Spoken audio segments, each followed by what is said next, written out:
Souvenez-vous, c'était le 1er décembre à Dakar.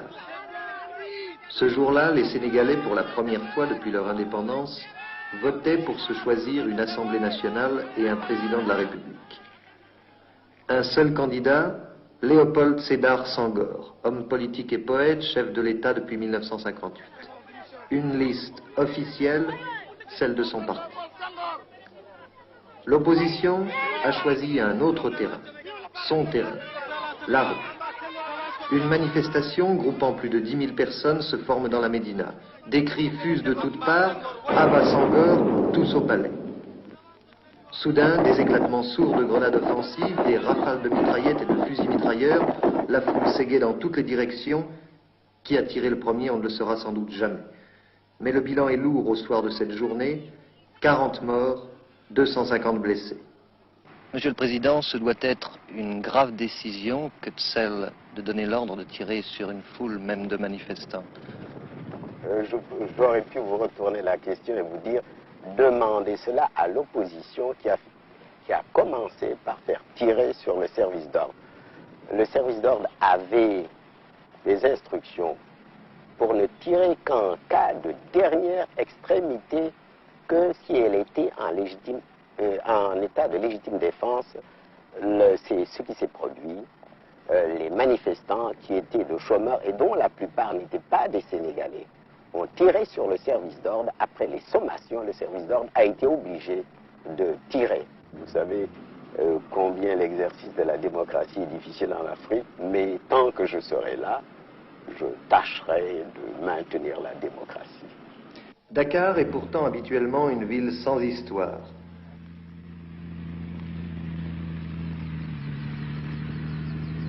Ancienne capitale de l'Afrique occidentale, c'est une métropole de 400 000 habitants au milieu de laquelle se dressent fièrement des immeubles à allure de gratte-ciel. C'est une ville qui, à première vue, ne respire pas la pauvreté. Magasins de luxe, architecture moderne, c'est un morceau d'Europe transplanté sur la côte africaine. Mais Dakar, c'est aussi cela. Une médina où s'entasse misérablement une population africaine qui ne cesse de se multiplier à une cadence effarante. Des paillotes et des baraques faites de paille, de terre, de bois, de tôle, toutes de briques et de brocs, à l'image de tous les bidonvilles. C'est un terrain d'élection pour les agitateurs professionnels, une réserve inépuisable pour n'importe quelle aventure dont les chômeurs constituent les commandos de choc. Depuis longtemps, Senghor et son gouvernement ont compris d'où venait le danger. Leur but, donner du travail à tous, réduire cet abcès qu'est la Médina. Sous l'égide d'une société d'État, la SICAP, une banlieue populaire mais moderne, s'est créée en même temps que disparaissait tranche par tranche les taudis de la Médina.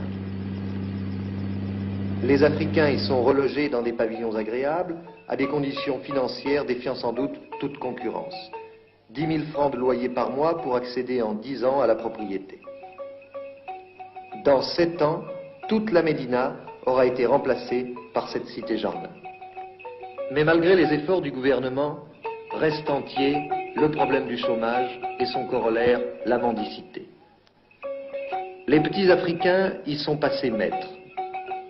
Leur tactique prend d'ailleurs un aspect parfois pittoresque. Voilà ce qui se passe lorsque vous désirez garer votre voiture sur une plage. Et pour quelques pièces de plus, vous aurez même droit à une poésie récitée avec un accent inimitable. Labourez ses enfants. Travaillez, prenez de la peine, c'est le fond qui manque le moins. Un riche laboureux s'entend sa ma prochaine, si venez ses enfants et leur par la santé moins. Gardez-vous d'agriculture. Devant de l'héritage que nous sont laissés nos parents. Un trésor est caché là, mais je ne sais pas l'endroit. Un peu de courage, vous le ferez trouver. Creusez, fouillez, bêchez, ne laissez ni place où la main passe et repasse. C'est tout? Oui. C'est de qui le laboureur et ses enfants? Hein? C'est de qui, tu sais? Victor Hugo. Très bien. La misère des quartiers pauvres forme un contraste étonnant non seulement avec les belles villas de la ville européenne, mais aussi avec les immeubles administratifs. Le palais de justice, l'Assemblée nationale, le centre administratif. Tout cela a été construit grâce à l'aide de la France. Monsieur le Président, en 1958, un pays a dit non à la France. On a dit à ce moment-là qu'il divorçait d'avec la France. Vous et un certain nombre d'autres pays africains avez choisi, un peu plus tard, la séparation. Mais une séparation dont on a dit à l'époque qu'elle était assortie, si vous me permettez le terme, d'une pension alimentaire. Les Français se demandent quelquefois pourquoi donner tout cet argent aux États africains. Vous, chef d'État africain, pouvez-vous leur répondre? Je vous répondrai que tout pays africain touche une pension alimentaire, que ce soit de l'Est ou de l'Ouest. Et je pense que l'expérience de ces dernières années a prouvé que les États européens, par rapport à nous, avaient à peu près la même politique. Objectivement d'ailleurs, je le reconnais, et j'en suis reconnaissant à la France. C'est la France qui, par tête d'habitants, dépense le plus pour l'aide aux pays sous-développés. Je pense que cette aide est dans la nature des choses et que c'est justice. Il y a un genre humain. Donc, il y a une solidarité humaine. Les nations les plus développées doivent aider les nations les moins développées. D'ailleurs, il ne suffit pas de toucher une aide importante de l'extérieur. Encore faut-il savoir utiliser cette aide, et c'est pourquoi le Sénégal a préféré aller progressivement à l'autonomie, puis à l'indépendance. Et les résultats sont probants. Voyez notre développement, voyez notre revenu par tête d'habitant comparé aux autres États. Par exemple, le Sénégal dépense pour l'enseignement et la santé plus de 8 milliards de francs CFA, c'est-à-dire plus que le budget total de chaque pays africain francophone, sauf la Côte d'Ivoire, le Cameroun et Madagascar. Le Sénégal est un pays à majorité musulmane. Autour de la mosquée, le vendredi, en pleine rue, des milliers de fidèles se prosternent à l'appel du muezzin. Et ce n'est pas un des moindres paradoxes de cette terre de l'islam que son président, Léopold Senghor, soit un catholique convaincu.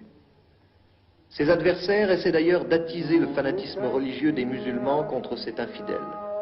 Leur slogan, c'est la croisade du croissant contre la croix. Depuis 18 ans que j'ai fait de la politique, on a toujours certains, une petite minorité, a toujours employé cet argument contre moi, mais cela ne me gêne pas du tout. Mais parce que demain, on reprochera au président de la République d'appartenir à telle race, à telle caste, à telle région, les adversaires trouvent toujours quelque chose à dire. Le plaisant, c'est que ceux qui emploient cet argument se disent souvent des marxistes-léninistes. D'ailleurs, un des plus fidèles supporters du président Senghor n'est-il pas le pape des musulmans d'Afrique noire, El Hadj Falilou Mbacké, calife des Mourides, grand imam d'une des plus belles et des plus imposantes mosquées du monde avec son minaret de 90 mètres, la mosquée de Touba, lieu saint de l'Afrique islamique.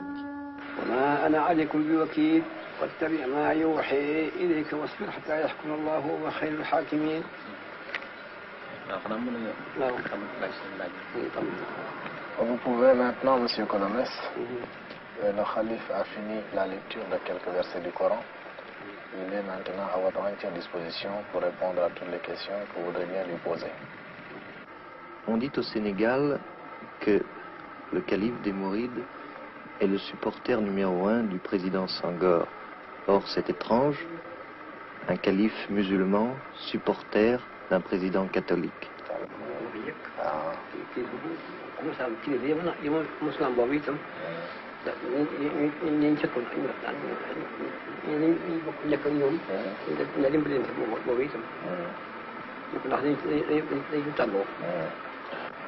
Pour le calife, la politique ne se mêle pas à la religion.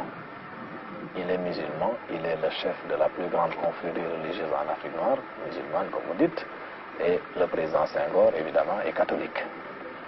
Mais le calife ne s'intéresse pas au président Senghor parce qu'il est catholique, il s'intéresse à lui surtout parce qu'il pense que dans le domaine de la conduite des affaires du pays, le président Senghor est le plus apte, le plus capable. Et pour le Khalif, les intérêts supérieurs du Sénégal sont au-dessus de toute considération. Évidemment, nous n'allons pas demander au président Senghor de diriger les affaires spirituelles des musulmans. Ce qu'on demande au président Senghor, ce n'est pas sa religion, c'est de conduire le Sénégal sur la voie du progrès, de la paix et de la liberté. Et surtout, tout cela dans le respect des valeurs traditionnelles et spirituelles. Un certain vent de bouleversement souffle depuis quelque temps sur l'Afrique et surtout sur les dirigeants qui ont amené leurs pays respectifs à l'indépendance. Regardez M. Sylvanus Olympio, l'Albé Fulbert Youlou au mois d'août, récemment M. Hubert Maga. Vous n'êtes pas inquiet, vous, président Senghor? Inquiet, je suis inquiet pour l'Afrique en général, car l'Afrique a besoin de stabilité. Pour moi, il y a longtemps que j'ai choisi de vivre dangereusement. Le problème pour moi, ce n'est pas de vivre, j'ai 57 ans, j'ai fait ma vie. Le problème, c'est que mon pays vive, et c'est là l'essentiel. Et c'est ce à quoi je m'emploie. Au pays du président Senghor vivent aussi un grand nombre de Français. Dakar seul en compte 25 000. Cohabitant sans problème avec la population africaine, ils sont passés sans effort de l'époque coloniale à l'indépendance. Mais comme tous les Français d'outre-mer, l'avenir les préoccupe.